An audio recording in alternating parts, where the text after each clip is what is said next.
Well, hello again, everybody. I'm glad to have you back. Today I thought I would talk a little bit about how I started out in this business, just to give you a little bit of background. And as we go on from day to day or week to week, I'm going to get into different aspects and specifics of certain kinds of photography. But let me give you an idea how this all started for me. Long time ago, I took a job as a salesman for a door-to-door photography company. They used to go door-to-door photographing children. They called it kidnapping. You couldn't do it today because people would be afraid to let you in their house. But in those days, that's what they did.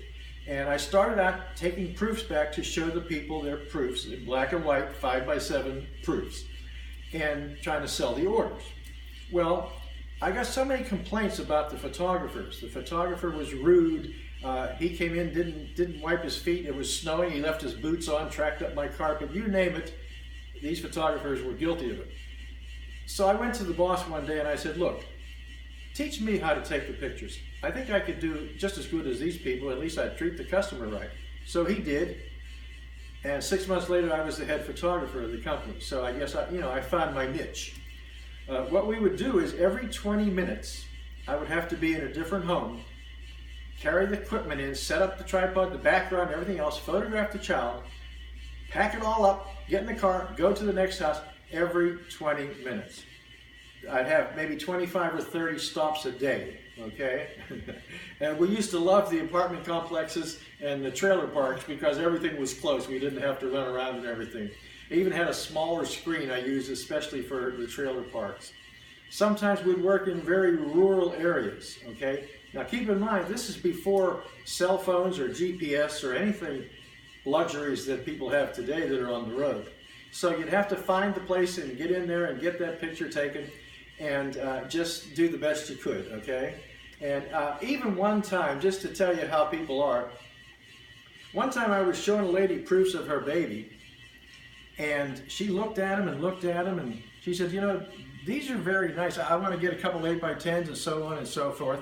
And just then her husband walked in and he looked at them too and says, wait a minute, I don't remember us having a shirt. Where did he get that shirt he's wearing and everything? Turns out it wasn't her kid, okay? She was actually going to buy photographs of somebody else's baby, not realizing it wasn't hers. This actually happened. So some people, I don't know, they just don't have an eye or whatever, but that was one of many different things that happened. The salespeople that would go out ahead of time would sometimes put me in situations that were very difficult, like 5th floor apartment. You carry all the equipment up there and you get there and they tell you, oh, the baby's sleeping, can you come back an hour later? Just a little bit of a backstory on some of this stuff. This is how it got started. From that, I went to work for a studio that photographed my wedding and got him to teach me how to shoot weddings and started shooting weddings from that point, but mainly with this gentleman, Al Cardell. I'll never forget the guy's name. He was a real genius back in Pittsburgh, Pennsylvania. Went to work for Al and learned the studio portrait business. Al was very good, and I learned an awful lot about posing, lighting, what to do with arms and legs and hands and so on, which we will be talking about as the series of videos that I'm going to put together for you progresses, okay?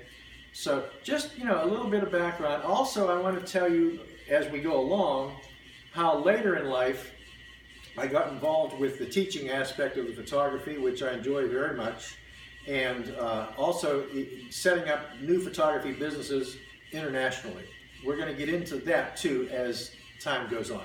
But for now, I'm going to sign off and say goodnight and put together some ideas and some comments to hopefully give you something to think about and of interest to you for the next video. So signing off for now, thank you, and see you next time.